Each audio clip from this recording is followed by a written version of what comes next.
Hey guys welcome. आज के video में अपन इस बारे में बात करेंगे कि बैंक पीओ के जो मेंस हैं उसको कैसे क्लियर करें। ठीक है, तो देखिए मैं जो करता हूँ, मैं जैसे प्रैक्टिस करता हूँ वैसे ही मैं बता रहा हूँ आपको। ठीक है, मैंने IBPS पीओ के मेंस क्लियर कर रखा है और इंटरव्यू तक गया हूँ और फाइनल लिस्ट में मैं आउट हो गया हूँ। ठीक है, 2% से आउट हो गया हूँ मैं। तो आप जिसकी स्ट्रेटेजी फॉलो करना चाहते हैं उसकी फ़ॉलो करिए। और ये भी है कि आप जिसकी भी वीडियो देख रहे हैं, जैसे अभी आप यहाँ पर आए हैं तो आप मेरी वीडियो देख रहे हैं, आपने मेंस की टिप्स मेरे से कुछ लिए। ठीक है, लेकिन अल्टीमेटली ये ध्यान रखिए बिल्कुल आप कि आपको खुद की स्ट्रेटजी बनानी है। ठीक है, ऐसा नहीं है कि आपने 10 वीडियो देख लिए, मोटिवेशनल वीडियो या कहीं से देख लिए जिसने SBI पीओ या कहीं से उनने बैंक पीओ की एग्ज़ाम क्लियर कर रखी है, वो उन्होंने अपनी स्ट्रेटजी बनाई है। ये ध्यान रखिएगा कि आप अलग हैं, वो अलग हैं, आपकी तैयारी उनकी तैयारी अलग है। तो आप ये सोचो कि मैं इनकी भी टिप्स फॉलो कर लूँ, मैं इनकी भी फॉलो कर लूँ, नहीं। आप सुनो सबकी, करो अपने मन की। ठीक है, ये भी बहुत सारे स्टूडेंट्स या इवन मैं भी गलती कर देता था कि मैं सभी की देख रहा हूँ, अरे यार कोई तो ऑफिस क्लाउड पढ़ रहा है, अरे यार कोई तो ये पढ़ रहा है, अरे यार कोई तो ये फलाना मॉक टेस्ट दे रहा है या ये मॉक टेस्ट दे रहा है, तो मैं भी यही कर लूँ। नहीं यार, आप खुद की स्ट्रेटजी बनाएं। वो पहले ये करते हैं तो मैं भी वो कर दूँ, नहीं। आप जिसमें स्ट्रांग है या आपकी अपने जो सेल्फ बिलीव है वो क्या कहता है, आपकी क्या स्ट्रेटजी बनेगी, वो आप खुद डिसाइड करेंगे। किसी और के भरोसे नहीं रहें और किसी और की भी फॉलो ना करें। आप सबकी देखो, उसमें से कुछ सिलेक्टेड पॉइंट देखो कि हाँ यार ये तो मेरे अंदर भी ऐसे क्वालिटी है जिसमें मैं वो अप्लाई करूँगा तो फिट हो जाएंगे।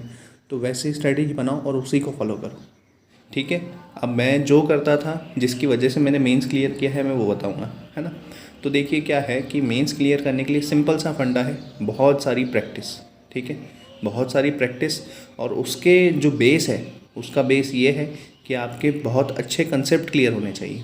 ठीक है, आपके बहुत अच्छे कंसेप्ट क्लियर होंगे तो आप वो क्वेश्चंस को डील कर सकते हैं या सोच भी सकते हैं एटलीस्ट कि सोच कैसे उसको अप्रोच करें, किस तरीके से उसकी नर्व्स को पकड़े क्वेश्चंस की और उसको ले जाएं और सॉल्यूशन तक ले जाएं। ठीक है, क्योंकि मेंस में चुनिंदा 1 से 2 क्वेश्चन ही आते हैं जो लगते हैं ईजी हैं। ठीक है, सब उसमें भी आपके कहीं ना कहीं कंसेप्ट लगेंगे, लेकिन इजी कंसेप्ट लगेंगे। बाकी सभी क्वेश्चंस में बहुत एक्सट्रीम कंसेप्ट लगते हैं। तो आपको क्वेश्चंस को सिलेक्ट भी सही करना है और आपके फंडामेंटल क्लियर होंगे तो आप कम से कम सोच सकते हैं और उस क्वेश्चंस को सॉल्यूशन तक ले सकते हैं। ठीक है, तो देखिए सबसे पहले तो ये बता दिया, फंडामेंटल क्लियर हो तो आप मेंस पे जाइए। अब मैं बता देता हूँ कि आप करें क्या रोज़ की तारीख में, आप करें क्या जो मेंस में चांसेस बढ़ जाएँ। तो आपके रोज़ की तारीख में ये है कि आप मेंस के मॉक लगाइए। ठीक है, प्रीलिम्स में जैसे मैंने बताया था मॉक्स लगाइए, तो प्रीलिम्स मैंने 3 सोर्स बताए थे।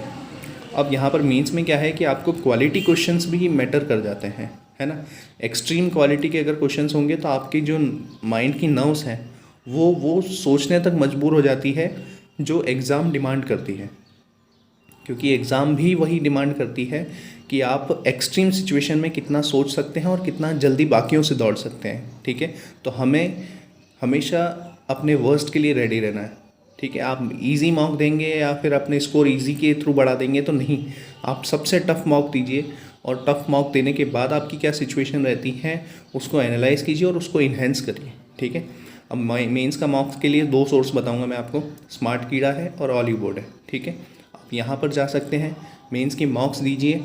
मॉक्स देने से पहले देखिए, मेंस का मॉक ऐसा नहीं है कि हलवा रहता है अपन दे देंगे बैठ के, एक बार बैठ के दे देंगे या आधे रास्ते में सबमिट कर देंगे, एनालाइज कर देंगे। नहीं, आप अच्छे से बैठिए, पूरा समय दे सकते हैं तो दीजिए, नहीं तो इनिशियली क्या करिए आप स्लॉट्स में दे दीजिए। जैसे मैंने रीजनिंग के पहले दे दिए, फिर मैंने उस मॉक को पॉज कर दिया, काट दिया, फिर जब मैं थोड़ी देर रेस्ट लेने के बाद क्वांट का दिया। अब स्टार्ट ऐसे ही करिए, फिर बाद में अपन कंटिन्यूअस में आएंगे। स्टार्ट करने के बाद पूरा मॉक दे दिया।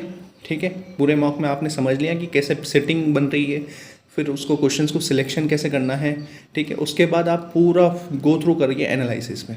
ठीक है, रीजनिंग पूरा खोलो, रीजनिंग में हर एक पज़ल को, हर एक क्वेश्चंस को देखो सॉल्व कैसे हो रहा है, वहाँ पर ऐसी क्या ट्रिक्स लग रही है, अब ऐसा क्या सोच रहा है वो क्वेश्चन जिसकी वजह से वो सॉल्यूशन आ रहा है और मैं वो सोच नहीं पाया।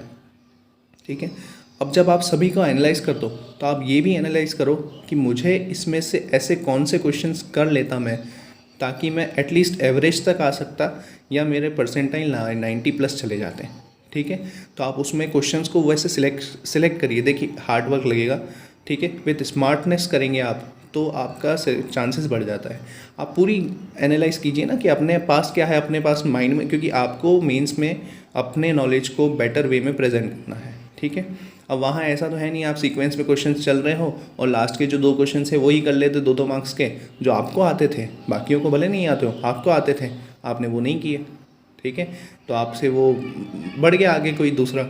तो आपको वही देखना है कि आपकी स्कोरिंग पॉइंट्स कहाँ पर, आपके स्कोरिंग क्वेश्चंस कहाँ पे हैं, वो सब टिक करिए कि आपके, मैं जैसे ही ओपन करूँगा आप अगली बार जब देंगे पेपर तो आप ये भी नोट करिए कि मैं अपन जैसे एनालाइज कर दिया तो मैंने देख लिया कि हाँ मेरे ये स्ट्रॉन्ग पॉइंट है और ये वीक पॉइंट है। तो जब मैं नेक्स्ट टाइम बैठूंगा तो मेरे माइंड में ये रोड मैप रेडी होना चाहिए कि जैसे ही रीजनिंग का सेक्शन खुलेगा मुझे कौन से क्वेश्चंस को हिट करना है, ठीक है। ये रोड मैप रेडी होना चाहिए आपका एक्चुअल एग्ज़ाम से पहले। और ये कैसे आएगा, आपकी मॉक्स देने की तैयारी से, ठीक है। अब वैसे ही क्वांट के लिए, इंग्लिश के लिए और जीए के लिए है, ठीक है। आप अपना रोड मैप रेडी करिए कि किस तरीके से क्वेश्चंस को डील करना है। देखो जीए में तो क्या है कि आप जितना पढ़ेंगे आता है तो आता है, नहीं आता तो आप या तो तुक्का लगाएंगे या तो नहीं आता है तो आप छोड़ दो। तुक्के में वही बात है, 50-50 के चांसेस हैं, अच्छे चांसेस हो, याद आ रहा हो तो लगाइए, कैलकुलेटिव रिस्क लीजिए, नहीं तो छोड़ दीजिए। क्योंकि यहाँ पर एक गलती आपको नीचे डुबा ले जाती है, ठीक है। वो क्वेश्चंस के मार्क्स बढ़ाएगी नहीं, ना स्टेबल रखेगी, वो नीचे ले जाएगी। तो इससे अच्छा आप एक्यूरेसी पे भी ध्यान रखें, जितने क्वेश्चंस कर रहे हैं सही करिए, ठीक है। और बता दिया है, ये प्रैक्टिस से ही होगा। मार्क्स भी बता दिए कौन कौन से हैं और किस तरीके से आप एनालाइज करके अपने स्कोर को इन्हेंस कर सकते हैं। अब आप अगर माइंड में ये है कि इसके अलावा ऐसी क्या चीज़ है जिससे हम हमारे चांसेस को इन्हेंस कर सकते हैं, तो देखिए जहाँ तक मैंने देखा है वहाँ तक ये है कि जीए और इंग्लिश, ये 2 पोर्शन ऐसे हैं जो अपना पार्टीशन पूरे स्कोर में हैवी रखते हैं, लार्ज रखते हैं स्कोरिंग। तो आप क्या करिए कि इंग्लिश और जीए को जितना स्ट्रॉन्ग कर सकते हैं करिए। जीए 6 महीने का पढ़िए, मैंने बताया है जीए कैसे करना है। तो 3 सोर्सेस लीजिए और उसको 6 महीने तक रट डालिए। इस कंडीशन तक रट डालिए कि आपको वो लाइन पढ़ने से पहले ऑप्शन, उसके सही आंसर, सब कुछ ध्यान आ जाए, ठीक है। मल्टीपल रिवीजन ही सॉल्यूशन है जीए को प्रिपेयर करने का, ठीक है। इंग्लिश क्या है, तो इंग्लिश आप मॉक्स दीजिए प्लस रीडिंग एक्सट्रीम करिए। रीडिंग हिंदू आर्टिकल्स या नॉवेल्स, या आप फिल्म देखते हैं तो इंग्लिश के सबटाइटल्स, ऐसे करके जितना आप रीड कर पाते हैं और उसको कॉम्प्रीहेंड कर पाते हैं अपने माइंड में, उसको जितना ज़्यादा समझ पाते हैं कि कहना क्या चाह रहा है, वो ज़्यादा बेटर रहेगा आपके लिए इंग्लिश में स्कोर करने के लिए। प्लस मैक्सिमम स्टूडेंट्स, इवन मैं, ठीक है, जो गलती करते हैं वो है डिस्क्रिप्टिव में, ठीक है। डिस्क्रिप्टिव का भी मैटर रहता है एग्जामिनेशन में। अपन ये सोचते हैं 10 दिन पहले कर लेंगे। आप क्या करिए, देखिए इसको प्रिपेयर करना इतना टफ नहीं है, लेकिन अपन जितना इजीली उसको ले लेते हैं उसकी वजह से हम कहीं ना कहीं स्कोर लो करते हैं, ठीक है। डिस्क्रिप्टिव के लिए आप क्या करिए, रनिंग टॉपिक्स हैं उसके ऊपर आर्टिकल्स आते हैं नेट पे, उसको रीड करिए, अपने खुद की वर्ड्स में उसको ऐसे प्रिपेयर करिए, ठीक है। और लेटर के लिए अफेयर्स क्लाउड के बहुत अच्छे लेटर्स ऑलरेडी फॉर्मेटेड हैं, ठीक है।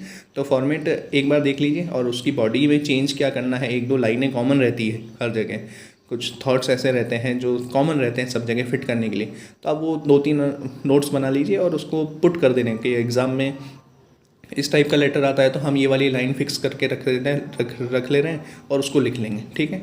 तो इस तरीके से भी आप उसको प्रिपेयर कर सकते हैं, ताकि क्या होगा कि प्री के बाद जब आपके पास टाइम रहता है, वो बहुत कम टाइम रहता है कि आप एक्चुअल में प्रिपेयर करें सब कुछ, ठीक है। जीए भी रिवाइज़ करना है, मेंस के मार्क्स भी लगाना है, डिस्क्रिप्टिव भी है, तो आप अभी से धीरे धीरे करके सभी तैयारी करें, ठीक है। तो यही ऐसे सेक्शंस हैं, इंग्लिश, जीए और डिस्क्रिप्टिव। यहाँ से आप जिसका ध्यान सब जगह वहाँ नहीं जा रहा, मैक्सिमम स्टूडेंट्स का ध्यान जाता है क्वांट और रीजनिंग में कि वहाँ पर अपन बहुत प्रैक्टिस करके इन्हेंस कर लेंगे, ठीक है, आप करते हैं। लेकिन वहाँ पर आप जो 5 घंटे पढ़ के जो 2 मार्क्स बढ़ा रहे हो, यहाँ 5 घंटे पढ़ के आप 3 या 4 मार्क्स बढ़ा सकते हैं, ठीक है। तो यहाँ पर भी प्रैक्टिस करनी बहुत इंपॉर्टेंट है। इसका मतलब ये नहीं कि अपन क्वांट और रीजनिंग को छोड़ दें, नहीं, सभी जगह इक्वल लेवल में आपके अकॉर्डिंग ध्यान देना है। और ये ध्यान रखिए कि आप अगर मेंस के मार्क्स दे रहे हैं, ठीक है, आप क्या करें, प्री के बाद देना स्टार्ट मत करिए। देखिए मेरी मानिए, प्री के बाद अपन सोच रहे हैं कि मेंस के मार्क्स दे दें या 10 है 10 के 10 दे देंगे तो हो जाएगा, नहीं, सबकी अलग अलग कैपेसिटी रहती है। कोई कोई स्टूडेंट्स निकाल लेते हैं क्योंकि वो अपने पिछले पास टाइम में वो कहीं ना कहीं कुछ पढ़ रखे होंगे, ठीक है, इसलिए निकाल लेते हैं। आप क्या करें, प्री के साथ साथ कुछ मेंस के मार्क्स दे दीजिए, ठीक है, या मेंस के क्वेश्चंस धीरे से लगाइए, या जैसे मैंने बताया कि मेंस के सेक्शन वाइज दीजिए। आज मैंने देखा, मैंने प्री के 2 लगा दिए, मेंस के मैंने सोचा रीजनिंग लगा देता हूँ। नेक्स्ट डे जब मैंने प्री के 2 लगाए तो मैंने क्वांट के लगा दिए। नेक्स्ट डे जब प्री के 2 लगाए तो थर्ड डे मैंने इंग्लिश और रीजनिंग दोनों मर्ज कर लिया। अल्टीमेटली जब फोर्थ डे आएगा और थर्ड डे में रिजल्ट आ गया कि हाँ यार ये मेरा रिजल्ट आ गया, फोर्थ डे फिर एनालाइज करना स्टार्ट कर दिए। एक वीक में कम से कम 1 मॉक तो दीजिए, ठीक है। इस तरीके से आप अपनी प्रैक्टिस को इन्हेंस कर दीजिए और ये ध्यान रखिएगा कि पेशेंस लूज़ नहीं करना है, ठीक है। मेंस के मॉक में अपन घर पे हो, कंटिन्यूस में दे रहे हो या टुकड़े में दे रहे हो, पेशेंस आप अपना लूज़ मत करिएगा। क्योंकि अपन, इवन मैं भी सोचता था अरे यार ये तो बहुत टफ क्वेश्चन आ रहे हैं, सबमिट कर लेता हूँ और उसके बाद एनालाइज कर दूंगा। नहीं, आपकी वो जो सेटिंग है वो भी मैटर करती है एग्ज़ाम की प्रैक्टिस के लिए, ठीक है। एग्ज़ाम में अपन 4 घंटे कंटिन्यूस बैठते हैं, 3 घंटे कंटिन्यूस बैठते हैं, तो अपने को वैसी प्रैक्टिस अपने घर में डेवलप करनी है, ठीक है। तो अपन ये सोच रहे हैं कि सबमिट कर लूँ या ऐसे कर लूँ, नहीं, आप अपना पेशेंस लूज़ मत करिए। आपको क्वेश्चंस नहीं आ रहे तो अपन सोचते बैठे रहे या एक ही क्वेश्चंस पे फिर दिमाग काम करना बंद कर दिया और अपन एक ही क्वेश्चंस पे इतने लगे हुए हैं कि बाकी क्वेश्चंस देख ही नहीं रहे, कम से कम इसको सॉल्व कर दें, टाइम तो वेस्ट नहीं हो। तो ऐसा भी नहीं, स्मार्ट वे में आप अपने क्वेश्चंस को पिक करिए, ठीक है। ये ध्यान रखिएगा कि सभी क्वेश्चन सभी के लिए नहीं बने हैं, ठीक है, और सभी क्वेश्चंस करने के लिए भी नहीं बने हैं। वहाँ पर मेंस में बहुत सारे इतने क्वेश्चंस हैं, तो इतने क्वेश्चंस तो ऑलरेडी ट्रैप्ड है, वो क्या है, एक तरीके से जाल बना हुआ है जिसमें स्टूडेंट्स बहुत सारे फंस के निकल जाते हैं, आउट हो जाते हैं। और इतने जो क्वेश्चंस हैं वो सभी के लिए बने रहते हैं जो एटलीस्ट एवरेज ले आए या क्लियर कर सकें। तो वो पहले ढूंढो, फिर इतने बड़े जाल में से आप अपने कुछ कुछ क्वेश्चंस को ढूंढ लो, ठीक है। क्योंकि कहीं ना कहीं आप प्रैक्टिस करेंगे तो आपके स्ट्रॉन्ग पॉइंट पे निकलेंगे, और कहीं ना कहीं आप अपनी प्रैक्टिस के थ्रू आपके सेक्शंस जो आपके माइंड में है कि मैं ये क्वेश्चंस आधे सॉल्व कर रहा हूँ तो मैं प्रैक्टिस के थ्रू उसको पूरा कर लूँ, ठीक है। तो इस तरीके से आप अपने मेंस की प्रिपरेशन कर सकते हैं। और आपको फिर भी कुछ डाउट रह जाता है मेंस के रिगार्डिंग तो आप मुझे कमेंट्स कर सकते हैं, मैं उसका रिप्लाई करने की कोशिश करूँगा। और जहाँ तक मुझे लग रहा है कि इस वीडियो को देखने के बाद आपको डाउट नहीं रहना चाहिए, फिर भी रह जाता है तो आप पूछिए। और बेस्ट ऑफ लक, आप मेंस की तैयारी बिल्कुल बिना डरे पेशेंस के साथ करिए, स्लो बट स्टेडिली। खरगोश और कछुए वाली कहानी वो बिल्कुल ध्यान रखिए, क्योंकि यहाँ पर आपके पास पेशेंस होना बहुत ज़रूरी है। पेशेंस यहाँ पर बहुत लूज़ कर जाते हैं, ठीक है। अपने अंदर कॉन्फिडेंस रखिए, भले हम कछुए की तरह चल रहे हैं लेकिन चल रहे हैं और सही डायरेक्शन में चल रहे हैं, ठीक है। जो क्वेश्चंस करो वो ऐसा करो कि वो आपके माइंड में फिक्स हो जाए कि वैसे क्वेश्चन आए तो आप नहीं घबराओ, ठीक है। घबराना नहीं है, क्वेश्चंस को पूरा गो थ्रू करो, 40 के 40 क्वेश्चंस को देखो हमारे पास कौन से क्वेश्चंस हम कर सकते हैं, कुछ करो, सही करो और बिल्कुल सही पिक करो, ये की है, ठीक है। और बाकी जीए और इंग्लिश की मैंने जैसे बात की है वैसे आप प्रिपेयर करें, ठीक है। और बेस्ट ऑफ लक, बाय।